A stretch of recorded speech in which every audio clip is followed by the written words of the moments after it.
Salam alaikum. Donc, on passe à l'exercice numéro 2 sur les ondes mécaniques progressives et périodiques. Bon, l'énoncé. Les ondes ultrasonores sont des ondes mécaniques de fréquence plus grande que celles des ondes audibles. On les exploite dans des différents domaines, comme l'examen par échographie. Voilà. L'examen par échographie, on a vu cet exercice dans une vidéo précédente. Le but de cet exercice est l'étude de la propagation d'une onde ultrasonore et la détermination des dimensions d'un tube métallique. Donc, dans cette vidéo, on va voir la première partie, c'est l'étude de la propagation d'une onde ultrasonore. La détermination des ondes d'un tube métallique, on va la voir dans une prochaine vidéo. Donc, grand 1, propagation d'une onde mécanique. Première question, donnez la définition d'une onde mécanique progressive. 1-2, citez la différence entre une onde mécanique transversale et une onde mécanique longitudinale. Deuxième question, propagation d'une onde ultrasonore dans l'eau. On dispose d'un émetteur E et des deux récepteurs R1 et R2 dans une cuve remplie d'eau, de telle sorte que l'émetteur E et les deux récepteurs sont alignés sur une règle graduée. Donc voilà, on a un émetteur et deux récepteurs. Dans une cuve remplie d'eau, l'émetteur et les deux récepteurs sont alignés suivant une règle graduée. Voilà. L'émetteur émet une onde ultrasonore progressive sinusoïdale qui se propage dans l'eau et qui est reçue par R1 et R2. Les deux signaux qui sont reçus par les deux récepteurs R1 et R2 successivement sont visualisés à des entrées Y1 et Y2 d'un oscilloscope. Voilà, les récepteurs R1 et R2 sont liés à un oscilloscope. Voilà, on observe l'écran de l'oscilloscope. Voilà, l'oscilloscope. Lorsque les deux récepteurs R1 et R2 sont placés sur le zéro de la règle, ici, sont placés sur le zéro de la règle graduée, on observe sur l'écran de l'oscilloscope l'oscillogramme de la figure 2, où les deux courbes qui correspondent aux deux signaux reçus par R1 et R2 sont en phase. Voilà, on observe deux signaux en phase. On éloigne le récepteur R2 suivant la règle graduée. On constate que la courbe correspondante au signal détecté par R2 se translate vers la droite. Et les deux signaux reçus par R1 et R2 deviendront à nouveau en phase lorsque la distance qui les sépare est d est égale à 3 cm. Donc on a les deux récepteurs sont à 0, on éloigne le récepteur R2, la courbe qui lui correspond se translate vers la droite, et lorsqu'on obtient à nouveau deux signaux en phase, la distance entre les deux récepteurs est égale à 3 cm. 2.1. Donner la définition de la longueur d'onde. 2.2. Écrire la relation entre la longueur d'onde lambda, la fréquence n de l'onde ultrasonore et sa vitesse de propagation v dans un milieu quelconque. 2.3. On déduire de cette expérience la valeur VE de la vitesse de propagation des ondes ultrasonores dans l'eau. Troisième question. Propagation des ondes ultrasonores dans l'air. On maintient les éléments du montage expérimental dans ces positions, d égale à 3 cm, et on vide la cuve d'eau de telle façon que le milieu de propagation devient l'air. Donc on vide l'enceinte de l'eau, voilà, on obtient de l'air. Voilà, on maintient les éléments du montage expérimental dans ces positions, d égale à 3 cm, on vide la cuve de l'eau de telle façon que le milieu de propagation devient l'air. Dans ce cas, on constate que les deux signaux reçus par R1 et R2 ne sont plus en phase. 3.1. Donner une explication à cette observation. 3.2. Calculer la distance minimale entre R2 et R1 suivant la règle graduée pour que les deux signaux soient en phase, sachant que la vitesse de propagation des ondes ultrasonores dans l'air est VE est égale à 340 mètres par seconde. Donc on passe tout de suite à la solution. Donc pour cela, j'élimine le zoom.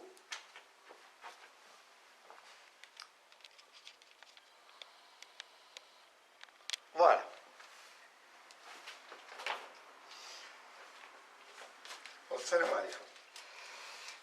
Donc, premier exercice. Donner la définition d'une onde mécanique progressive. Voilà, compte 1. 1. La définition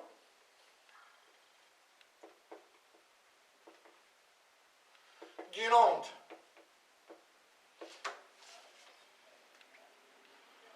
mécanique progressive. Voilà, la définition, c'est donné dans le cours. Donc, on a vu ça dans le cours. Voilà, la première vidéo qu'on a faite. Donc, la définition d'une onde mécanique progressive, c'est le phénomène de propagation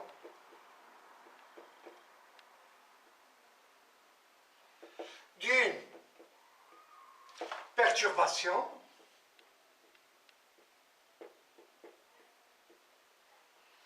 dans un milieu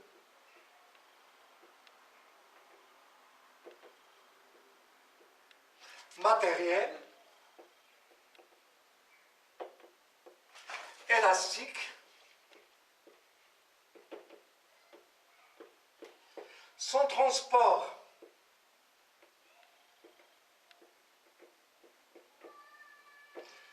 de matière et avec son transport de matière et avec transport d'énergie. Voilà, et on a vu comme exemple la propagation d'une onde mécanique le long d'une corde. Donc le milieu matériel et élastique, c'est la corde. Donc si on fait une perturbation à l'extrémité de la corde, qu'est-ce qu'on constate? Que la perturbation se propage, voilà, comme ça. Ou bien la déformation, S. Voilà, on fait une perturbation. Donc la déformation se propage et lorsqu'elle arrive à un point M, que se passe-t-il? Le point M, il y a perturbation du point M et le point M se déplace vers le haut, revient à sa position initiale pour se stabiliser et la déformation continue de se propager. Donc il n'y a pas transport de la matière, il y a uniquement transport de l'énergie. Donc l'énergie se transmet d'un point à un autre. Voilà, ça c'est l'exemple le plus simple. Voilà, donc la première question, donner la différence entre l'onde mécanique, la définition d'une onde mécanique progressive. 1, 2, la différence entre une onde mécanique transversale et une onde mécanique longitudinale. Donc l'onde mécanique pour l'onde mécanique transversale,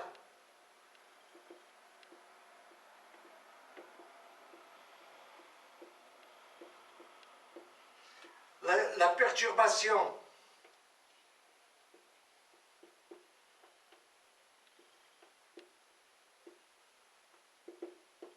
est perpendiculaire à la direction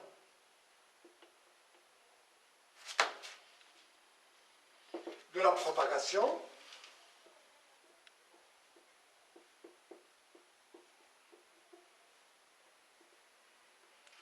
Voilà, exemple, la propagation d'une onde progressive le long d'une corde, ou bien la propagation d'une onde mécanique progressive à la surface de l'eau. Donc on a vu que l'onde dans ce cas est une onde progressive transversale. Voilà, et pour l'onde mécanique longitudinale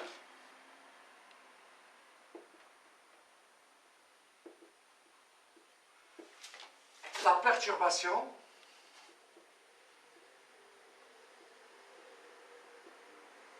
à la même direction ou bien se fait sur la direction de propagation. Et la perturbation à la même direction que celle de la propagation.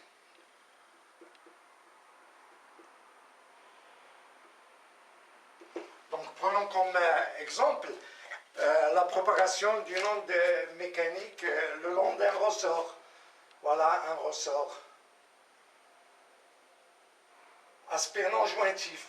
Et pour simplifier, je représente le ressort comme ça.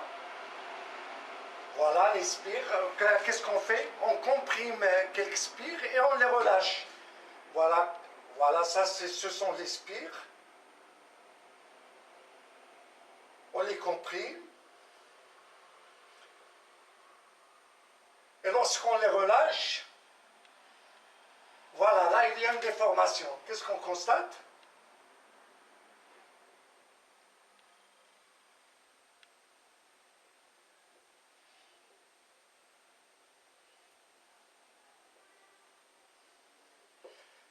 Que la déformation se propage. Et lorsque la déformation arrive à un point M, que fait ce point? Ou bien une spire, voilà, que fait cette spire? Elle se déplace dans la direction de propagation, puis revient à sa position initiale pour se stabiliser, et la déformation continue de se propager. Donc il n'y a pas transport de la matière, il y a transport de l'énergie. Donc là, on a une onde longitudinale, et pour la corde, on a une onde qui est transversale. Donc ça, c'est pour 1-2. Deuxième question. Propagation d'une onde ultrasonore dans l'eau. Donc on dispose d'un émetteur E et de deux récepteurs R1 et R2 dans une cuve remplie d'eau, de telle sorte que l'émetteur et les deux récepteurs sont alignés sur une règle. L'émetteur émet une onde ultrasonore progressive, sinusoïdale, qui se propage dans l'eau et qui est reçue par R1 et R2. Les deux signaux qui sont reçus par les deux récepteurs R1 et R2 successivement sont visualisés à des entrées Y1 et Y2 d'un oscilloscope. Lorsque les deux récepteurs R1 et R2 sont placés sur le zéro de la règle graduée, on observe sur l'écran de l'oscilloscope l'oscillogramme de la figure 2, où les deux courbes qui correspondent aux deux signaux reçus par R1 et R2 sont en phase.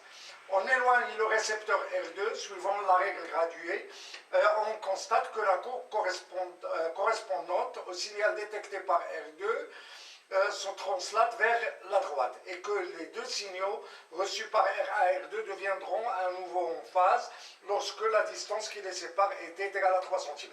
De 1, donner la définition de la longueur d'onde. Donc, de 1. La définition de la longueur d'onde.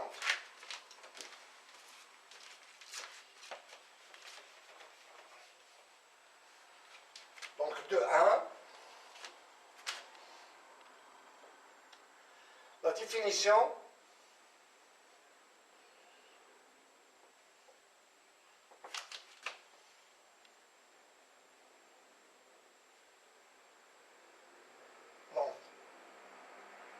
de la longueur d'onde qu'on appelle lambda.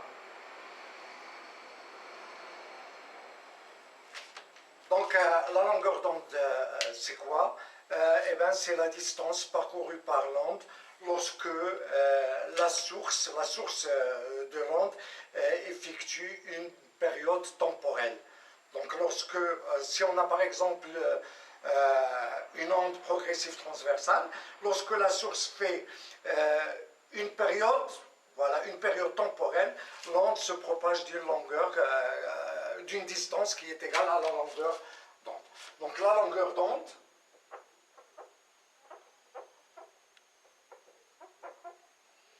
c'est la distance parcourue par l'onde pendant une période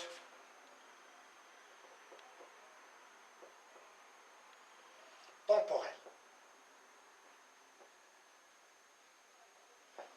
Voilà, lorsqu'un point quelconque du milieu de propagation voilà, effectue une période temporelle, l'onde se propage d'une distance qui est égale à la longueur d'onde. Et là, voir le cours sur les ondes, voilà, les ondes progressives et périodiques. Donc on a vu ça, il faut voir la vidéo où on a vu le cours de ça. Donc 2.2. Écrire la relation entre l'onde lambda, la longueur d'onde lambda, la fréquence m de l'onde ultrasonore et sa vitesse de propagation. Donc la relation entre lambda, n et v. Donc puisque lambda est la distance parcourue par l'onde pendant une période temporelle, t, donc qu'est-ce qu'on va écrire? Voilà, on va écrire que lambda est égal à v. Donc v, à quoi est égal v?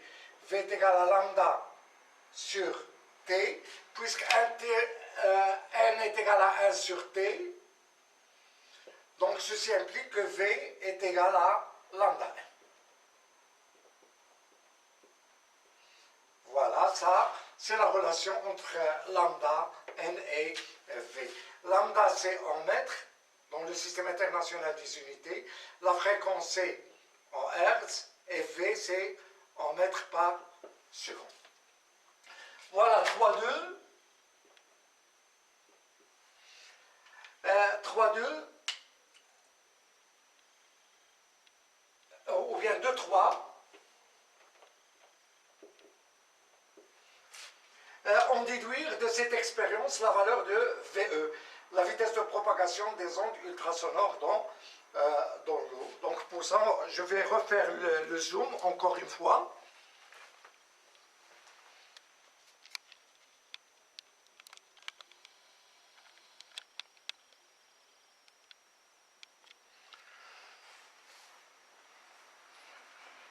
Donc pour trouver la vitesse, il faut avoir lambda, il faut avoir la fréquence. Donc la fréquence, on va l'obtenir à partir de l'oscillogramme. Donc l'oscillogramme, à partir on voit que les deux signaux ont la même période, c'est la période temporelle. Donc on peut chercher la période. Comment on cherche la période? Donc à partir de cette valeur maximale de ce signal jusqu'à cette valeur maximale, on compte le nombre de divisions, on a 1, 2, 3, 4 divisions, et on multiplie par la sensibilité horizontale. La sensibilité horizontale qui est égale à 5 microsecondes par division. On obtient la période, et lorsqu'on obtient la période, qu'est-ce qu'on a? On a la fréquence est égale à 1 sur t. On obtient la fréquence. Et il nous faut lambda, donc lambda, on peut l'avoir à partir de la distance entre les deux récepteurs. Donc lorsque les deux récepteurs sont à 0, on a deux courbes en phase, deux signaux en phase. On éloigne le récepteur R2 jusqu'à ce qu'on obtienne à nouveau, donc la courbe qui correspond au récepteur numéro 2, R2 se translate vers la droite, jusqu'à ce qu'on obtienne à nouveau deux signaux en phase. Dans ce cas, la distance entre les deux récepteurs est égale à lambda. Ça veut dire que les deux couches d'air qui arrivent aux deux récepteurs vibrent en phase. Donc là, c'est lambda qui est égal à 3 cm et la période, on l'obtient à partir de cette courbe. Donc je diminue le zoom pour pouvoir écrire.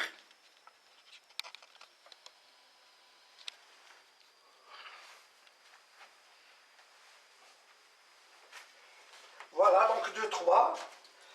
Donc on a VE est égal à lambda, M. Voilà, donc VE est égal à lambda M. Lambda N est égal à 1 sur T. Donc il faut chercher T.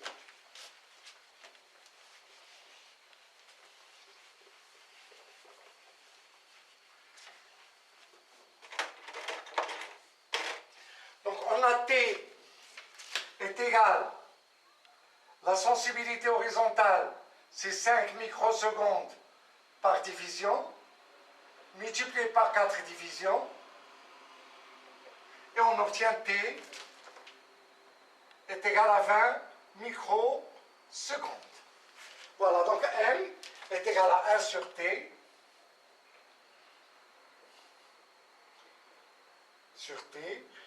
voilà, qui est égal à application numérique, N, application numérique, N égale 1 sur 20 fois 10 puissance moins 6, donc c'est ça, qui est égal à 50 000 Hertz. Donc VE, la vitesse de propagation de l'onde ultrasonore dans l'eau, est égale donc à lambda, c'est 3 cm, donc on a lambda est égal à 3 cm, qui est égal à 3, 10 puissance moins 2 mètres, donc VE est égal à 3 10 puissance moins 2 fois 50 000, et tout calcul fait nous donne VE est égal à 1500 mètres par seconde.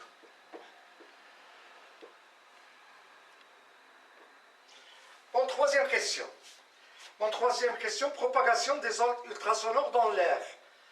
On maintient les éléments du montage expérimental dans ces positions, D égale à 3 cm, la distance entre les deux récepteurs reste égale à 3 cm, et on vide la cuve de l'eau, donc il n'y a plus d'eau dans la cuve, il y a de l'air.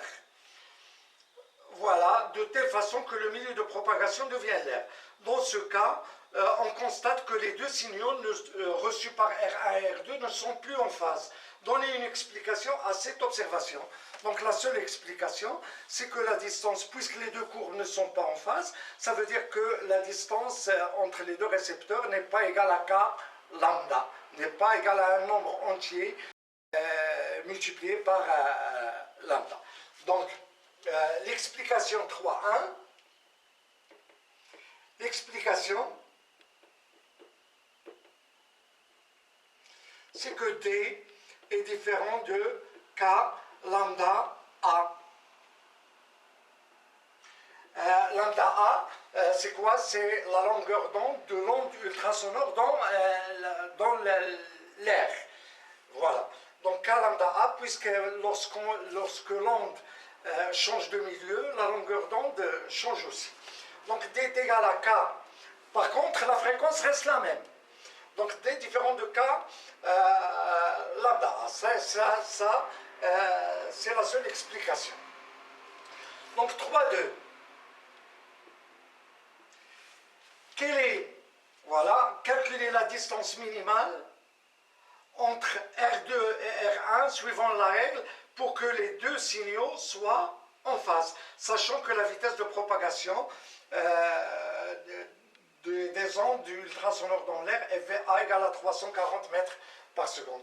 Donc la distance minimale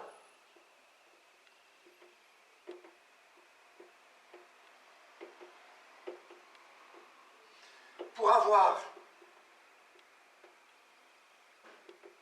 deux signaux en phase, c'est D prime est égal à lambda, ou bien D minimal est égal à lambda. Voilà, et on sait que lambda A, quoi est égal à VA sur T. Voilà, donc voilà, ça veut dire que, ou bien on sait que VA est égal à lambda A n, la fréquence n'a pas changé. Donc lambda, voilà, donc lambda A est égal à VA sur n. Voilà, ça c'est la distance minimale. Voilà, est égal à application numérique. D minimale est égal à 340 mètres par seconde sur 50 000. Voilà, et tout calcul fait nous donne D minimale égale, donc je fais le calcul, donc 340 divisé par 50 000 égale 6,8, 10 puissance moins 3 mètres, qui est égal à 6,8 mm. Voilà. Voilà. Donc ainsi se termine la première partie de cet exercice. La deuxième partie, on va voir dans la prochaine vidéo, et à bientôt.